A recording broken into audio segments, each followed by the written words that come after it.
Hi everyone, welcome to my channel. ఈరోజు మనం ఎంతో టేస్టీ అయిన పైనాపిల్ రవ్వ కేసరి అండి. చాలా టేస్టీగా ఉంటుంది. ఒక్కసారి ట్రై చేశారంటే వదిలిపెట్టరు, అంత టేస్ట్ బాగుంటుంది.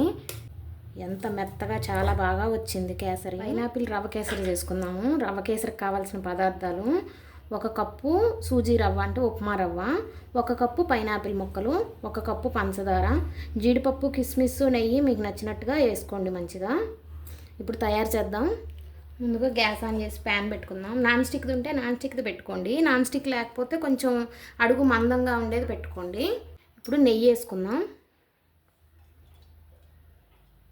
నెయ్యి కొంచెం ఎక్కువే పట్టిద్దండి. నెయ్యి కొంచెం వేడి అవ్వకతలకే జీడిపప్పు వేసుకుంటే నెయ్యి వేడేలోపు కొంచెం జీడిపప్పు కూడా వేగిపోద్ది. జీడిపప్పు బాగా ఎర్రగా ఫ్రై అవ్వాలి. జీడిపప్పు ఇలా ఫ్రై అయ్యాయి కొంచెం లైట్గా. ఇప్పుడు కిస్మిస్ వేసుకుందాం.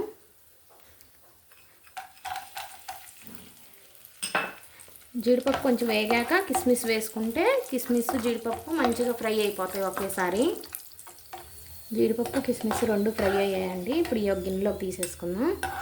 నెయ్యి రాకుండా ఓన్లీ జీడిపప్పులు ఇలా తీసుకోండి. ఇప్పుడు ఉప్మా రవ్వ వేసుకుందాం.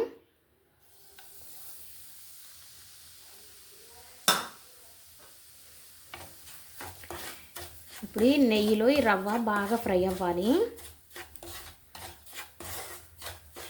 పచ్చి వాసన పోయేలాగా గ్యాస్ మీడియం ఫ్లేమ్లో ఉంచుకొని బాగా ఫ్రై చేసుకోండి.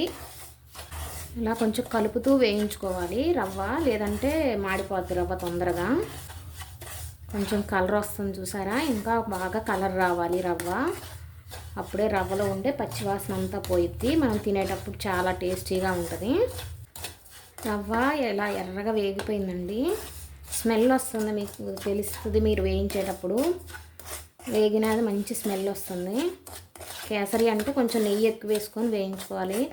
నెయ్యి ఎక్కువ వేసుకుంటేనే స్వీట్స్ ఏవైనా కొంచెం టేస్టీగా ఉంటాయి కదా. ఇప్పుడు ఫ్రై అయిపోయింది. ఇప్పుడు ఇది వేరే ప్లేట్లోకి తీసేసుకుందాం. రవ్వ అంతా తీసానండి. ఇదే బాండీలో మళ్ళీ కొంచెం నెయ్యి వేసుకుందాం. ఇప్పుడు ఈ నెయ్యిలో మనం పైనాపిల్ ముక్కలు ఫ్రై చేసుకోవాలి.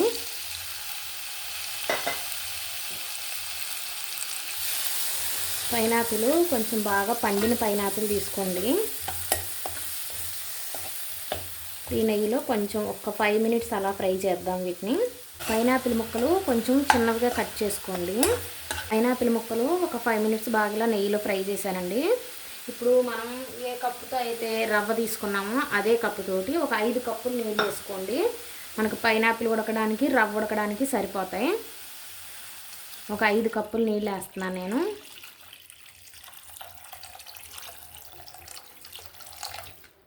ఇప్పుడు గ్యాస్ మీడియం ఫ్లేమ్లో ఉంచేసి ఇవి బాగా ఉడికించుకోవాలి. నీళ్ళు బాగా తెరలాలి. నీళ్ళు ఇలా తెరులుతున్నాయి కదా, పైనాపిల్ ముక్కలు కూడా కొంచెం ఉడికిపోయాయి. ఇప్పుడు మనం రవ్వది వేసాక ఇంకా మనం దించేలోపు ఈ పైనాపిల్ ముక్కలన్నీ మెత్తగా ఉడికిపోతాయి. ఇప్పుడు మనం ముందుగానే వేయించి పెట్టుకున్న రవ్వ ఉంది కదా, ఈ రవ్వ వేసేయాలా.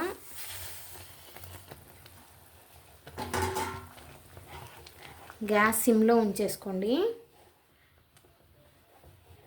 రవ్వ ఎక్కడ గడ్డలు లేకుండా ఇలా కలుపుకుంటూ ఉండాలి. ఇలా కొంచెం ఇలా అదుముకుంటూ, ఎక్కడన్నా పైనాపిల్ ముక్కలు ఉన్నాయి కదా అవి కొంచెం నలిగిపోతాయి, ఫ్లేవర్ బాగా పట్టుద్ది రవ్వ కేసరికి. ఇలా నలుపుతూ మొత్తం కలుపుకోవాలి. చాలామందికి పైనాపిల్ అంటే ఇష్టపడని వాళ్ళు కూడా ఉంటారు. వాళ్ళు ఇలా చేసుకొని తింటే ఇంకెప్పుడు పైనాపిల్ ఇష్టం లేదు అని చెప్పరండి. ఇలా చేసుకొని తింటూనే ఉంటారు ఎక్కువగా. ఇలా రవ్వ అంతా ఉడికిపోయింది కదా, ఇప్పుడు మనం 1 కప్పు పంచదార వేసుకుందాం. 1 కప్పు రవ్వకి 1 కప్పు పంచదార కరెక్ట్గా సరిపోద్ది.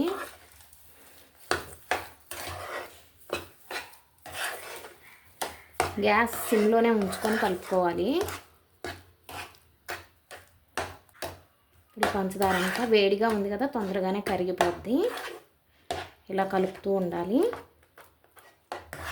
ఇప్పుడు రవ్వ ఉడికిపోయిందండి, పంచదార కూడా బాగా కరిగిపోయింది. ఇలా కొంచెం నలిపితే పైనాపిల్ ముక్కలు ఎక్కడన్నా ఉన్నా అలా మెదిగిపోతాయి. ఇప్పుడు నెయ్యి వేసుకోవాలండి.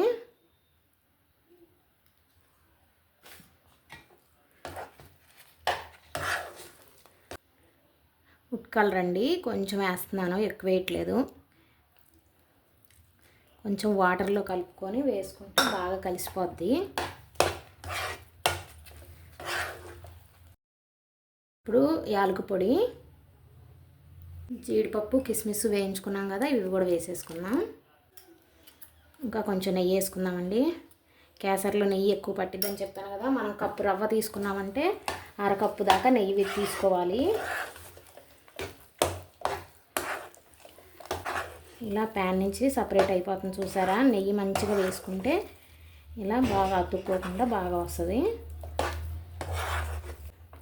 ఇప్పుడు ఇది రెడీ అయిపోయిందండి. ఇప్పుడు ఇది వేరే బౌల్లోకి తీసుకుందాం. పైనాపిల్ రవ్వ కేసరి రెడీ అయిపోయిందండి. టేస్ట్ కూడా చాలా బాగుంది. నేను ఆల్రెడీ టేస్ట్ చేసి చూశాను మీకు చెప్పడం కోసం. మీరు కూడా ట్రై చేయండి. ఎలా వచ్చిందో నాకు కామెంట్స్లో చెప్పండి. ప్లీజ్ మా ఛానల్ సబ్స్క్రైబ్ చేసుకోండి.